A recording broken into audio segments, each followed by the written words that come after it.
La geografía de la península ibérica no perdona los errores de cálculo, ni el agotamiento de los recursos. En el corazón de la provincia de Teruel, encajonado en la comarca de las cuencas mineras, se alza un monumento al colapso demográfico y estructural, el pueblo viejo de Cribillén. Hoy, las grietas surcan las fachadas de arcilla y los techos de teja árabe se hunden bajo el peso del abandono, pero la anomalía central de este lugar no es su silencio actual, sino la paradoja de su origen. Este asentamiento, erigido sobre formaciones de lignito y arcilla especiales, desafió durante décadas las leyes de la habitabilidad en una de las zonas más áridas de Aragón. El visitante percibe de inmediato el olor a tierra seca, el crujido del adobe descompuesto y la verticalidad de unas calles diseñadas para la tracción animal que hoy mueren ante bocaminas tapiadas. La riqueza subterránea dictó la superficie, creando una estructura urbana hiperconcentrada que dependía exclusivamente de un flujo económico externo. Cuando el carbón dejó de ser rentable, la infraestructura urbana se convirtió en una trampa física. No hubo transición gradual. Los indicadores demográficos muestran una caída vertical que redujo la población activa a cero en cuestión de un ciclo generacional. Al igual que los antiguos núcleos comerciales medievales de Europa septentrional, donde el nombre de cada calle delataba la actividad o el desecho de sus habitantes, la topografía de estos municipios mineros españoles funciona como un mapa fósil. Las calles estrechas y empinadas de Cribillén no se trazaron para el tránsito, sino para contener el arrastre de los materiales extraídos y canalizar las aguas torrenciales que, periódicamente, lavaban los residuos de las explotaciones superficiales directas a las zonas habitables. Un análisis de los registros de propiedad de inicios del siglo XX revela que el 90% del suelo urbano útil estaba indexado directamente a la actividad extractiva o al alojamiento de mano de obra flotante. Las viviendas compartían muros de carga con almacenes de mineral, una simbiosis constructiva que aceleró la degradación estructural generalizada una vez que cesó el mantenimiento de las galerías inferiores. El colapso del sistema de apuntalamiento de las minas colindantes generó subsidencias, hundimientos progresivos del terreno, que alteraron de forma irreversible la nivelación de los cimientos del núcleo urbano. Esta mecánica de destrucción silenciosa comenzó en las capas geológicas inferiores y se manifestó en la superficie mediante la fractura sistemática de las conducciones de agua y el desescuadre de los accesos principales a los edificios públicos. Ante la pérdida de estabilidad estructural y la contaminación de los acuíferos locales por filtración de metales pesados y lixiviados mineros, las autoridades locales y las empresas concesionarias se enfrentaron a una disyuntiva crítica en la década de los 70. La primera decisión clave no fue evacuar el pueblo por un peligro inminente, sino cortar el suministro presupuestario para la reparación de la red de saneamiento y consolidación de los viales, condenando al asentamiento a una obsolescencia programada que obligaría a sus habitantes a un éxodo silencioso hacia los nuevos núcleos industriales, dejando tras de sí un armazón de piedra y barro que guardaba un último secreto geológico bajo su plaza principal. La decisión de clausurar la inversión en las redes de saneamiento de Cribillén transformó el espacio público en un laboratorio de degradación acelerada. Los registros técnicos de la jefatura de minas de la época confirman que la paralización de las bombas de achique provocó una subida del nivel freático de las aguas ácidas de mina a un ritmo constante de 12 centímetros por mes. Este fenómeno, invisible para los habitantes que aún se resistían a abandonar sus hogares, comenzó a corroer los cimientos de mampostería desde abajo hacia arriba. En la superficie, la vida cotidiana se adaptó a una geografía de la evasión que imitaba las dinámicas de los antiguos puertos de contrabando de la costa gallega o los callejones ciegos del barrio de pescadores de la Barceloneta en el siglo XVIII. Las familias utilizaban una red interna de patios comunicados y corrales traseros para desplazarse sin pisar las vías principales, que ya presentaban grietas de asentamiento de hasta 15 centímetros de apertura. Este sistema de tránsito oculto, denominado localmente como pasos de vecindad, no obedecía a un diseño urbanístico planificado, sino a un cálculo estricto de supervivencia estructural. Evitar las zonas de máxima presión de los estratos geológicos en hundimiento. Al igual que los pasajes medievales de las juderías de Toledo o las callejuelas gremiales de Zaragoza, donde el espacio habitable se estiraba mediante voladizos que casi tocaban las fachadas opuestas para optimizar cada metro cuadrado. Las viviendas mineras de Teruel compactaron su fisonomía hasta límites críticos. Sin embargo, la física de los materiales locales no resistió la carga masiva del abandono de las labores de mantenimiento. Las vigas de madera de sabina y pino carrasco, desprovistas de la ventilación constante que proporcionaba la actividad humana directa, fueron colonizadas por hongos xilófagos debido a la humedad confinada que ascendía desde los pozos inundados. Hacia mediados de los años 80, el inventario catastral reflejaba que el 48% de los inmuebles del núcleo histórico presentaba fallos en los forjados intermedios. Los desprendimientos internos ya no eran sucesos aislados, sino un proceso cronológico predecible, dictado por la ley de la gravedad sobre estructuras saturadas de agua. La topografía del pueblo se convirtió en un registro fósil de actividades obsoletas, la antigua herrería donde se afilaban las barrenas, el muelle de carga de tracción animal y las dependencias de los capataces se transformaron en un esqueleto pétreo despojado de carpinterías y techumbres.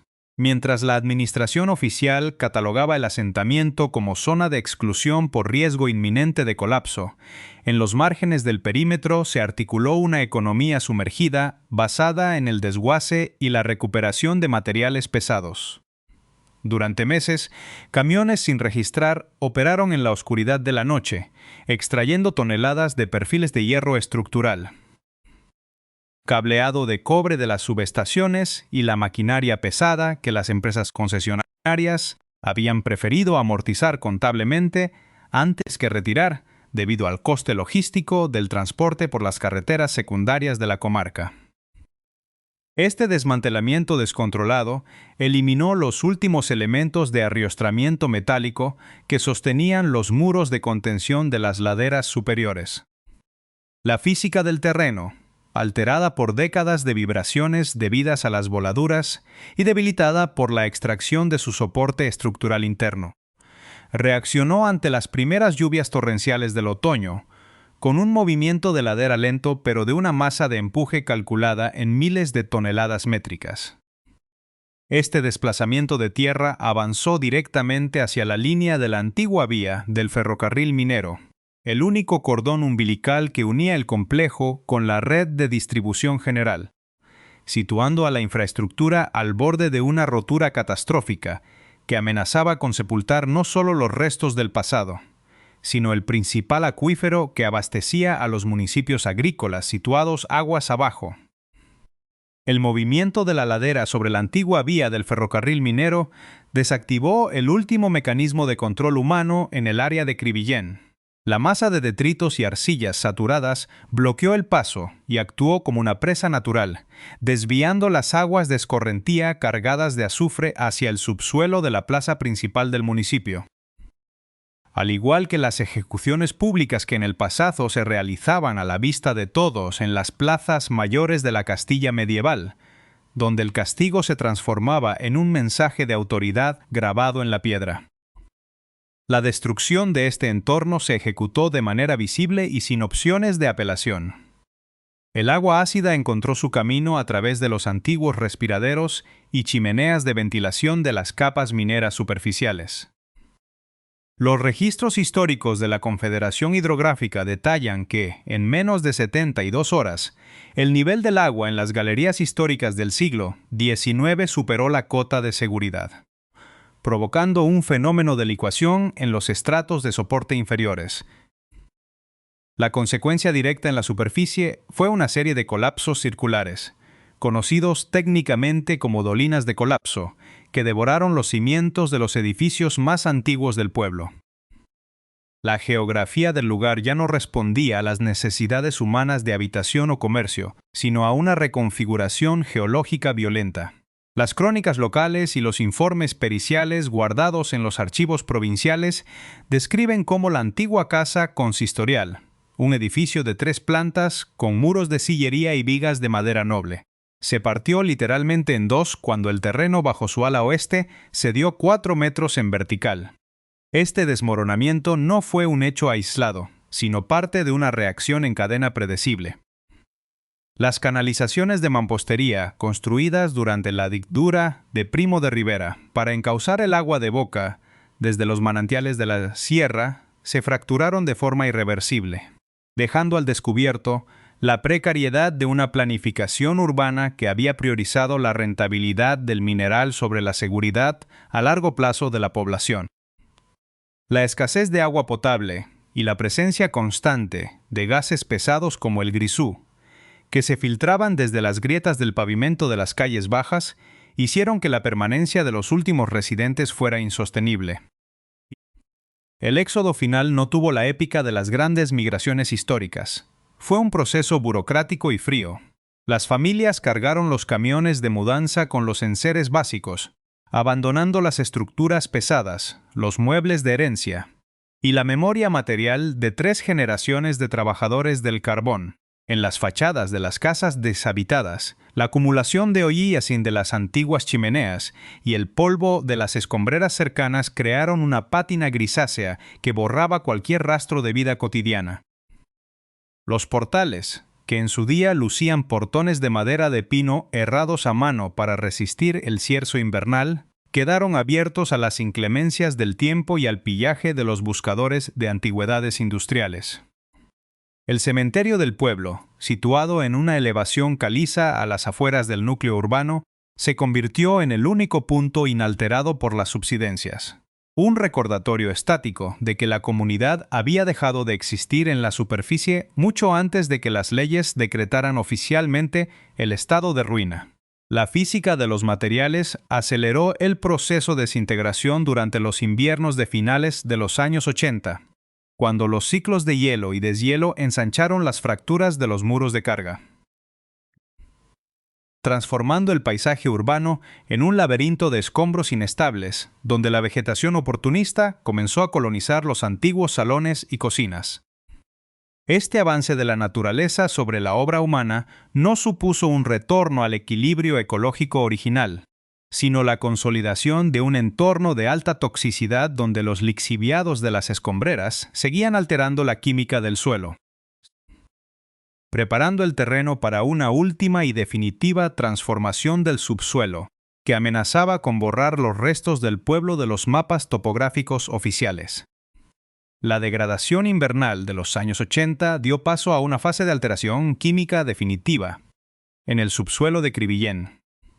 El colapso de las capas de soporte y la acumulación de escombros generaron un confinamiento de gases y materiales orgánicos en las galerías inundadas, replicando a escala geológica los procesos de descomposición que en la antigüedad daban pie a leyendas sobre apariciones y fuegos fatuos en los páramos de la Alcarria o en las zonas pantanosas del delta del Ebro. En este entorno de abandono absoluto, el peligro real mutó desde la inestabilidad física hacia una amenaza invisible de origen antropogénico. Los informes del Instituto Geológico y Minero de España comenzaron a registrar anomalías térmicas en el interior de la mina vieja, indicando que el oxígeno residual, al entrar en contacto con los sulfuros de hierro de las capas de lignito expuestas, había iniciado un proceso de combustión espontánea en baja atmósfera. Este incendio subterráneo, caracterizado por la ausencia de llamas y una propagación lenta de pocos metros al año, se convirtió en el motor de una nueva geografía del terror ecológico. La superficie del pueblo comenzó a emitir columnas de vapor cargadas de dióxido de azufre y monóxido de carbono a través de las grietas de las viviendas y de los antiguos pozos de ventilación.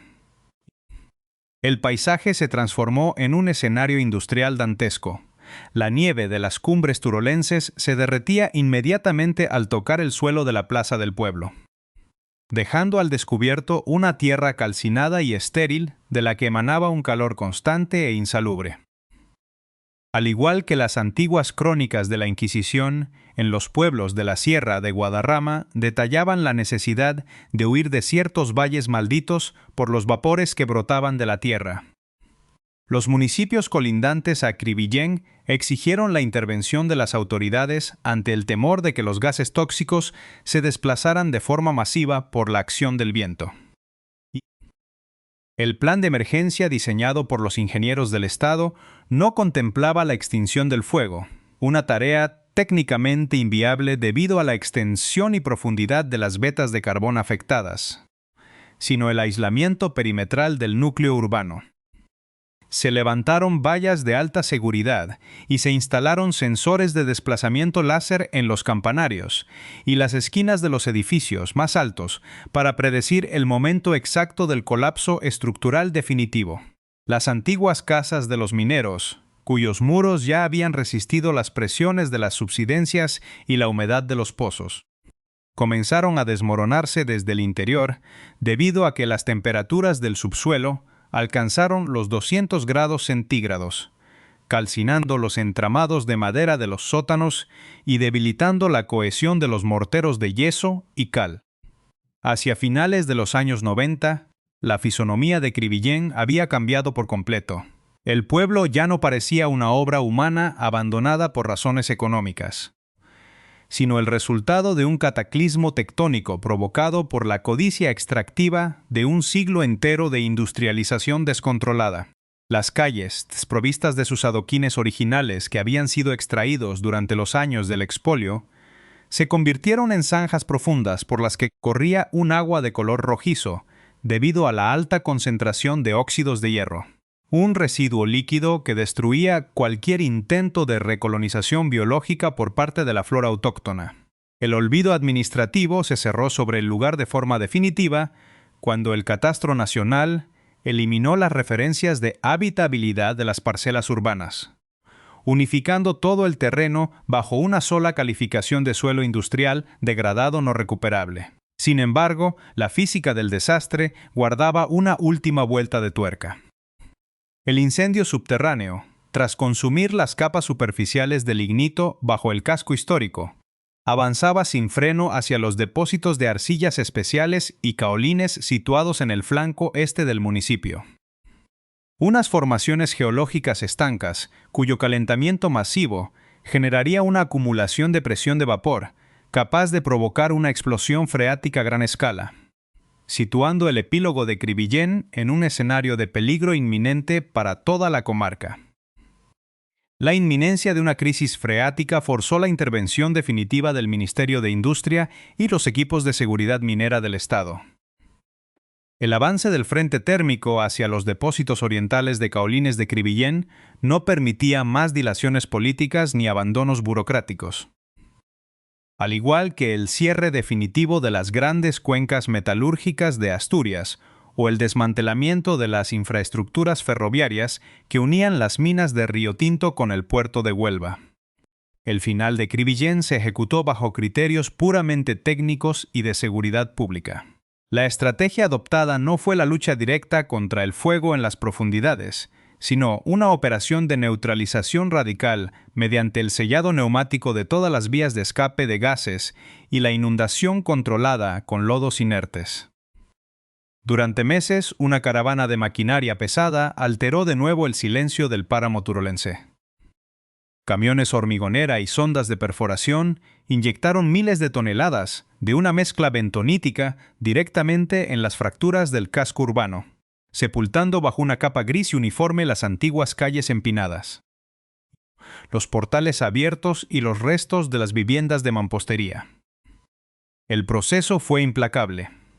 La plaza del pueblo, los accesos a la antigua herrería y los canales de escorrentía quedaron sepultados bajo una losa técnica diseñada para sofocar la combustión interna al privarla por completo de oxígeno. Este sellado modificó la topografía de la comarca para siempre, transformando un núcleo habitacional con siglos de historia en una plataforma artificial. Un sarcófago industrial estéril y vigilado por sensores térmicos conectados vía satélite. los indicadores de presión comenzaron a estabilizarse a principios del nuevo siglo, confirmando que la masa de lodo había frenado la propagación del incendio hacia las arcillas del flanco este, extinguiendo el peligro de una explosión, pero certificando la muerte física definitiva del asentamiento. Hoy, el mapa topográfico oficial de las cuencas mineras muestra un espacio en blanco donde antes se alzaba el núcleo urbano de Crevillent. La naturaleza ha comenzado a cubrir la costra de hormigón con una vegetación rala de matorral mediterráneo, aliagas y romero, capaz de sobrevivir en un suelo fuertemente mineralizado. Sin embargo, los lixiviados y la acidez del subsuelo tardarán siglos en disiparse por completo, funcionando como un marcador geológico indeleble de la era del carbón en la península ibérica. El desenlace de este lugar no responde a una maldición histórica ni a una casualidad climática, sino a las leyes matemáticas del agotamiento de un modelo económico que priorizó el beneficio inmediato sobre la sostenibilidad del territorio.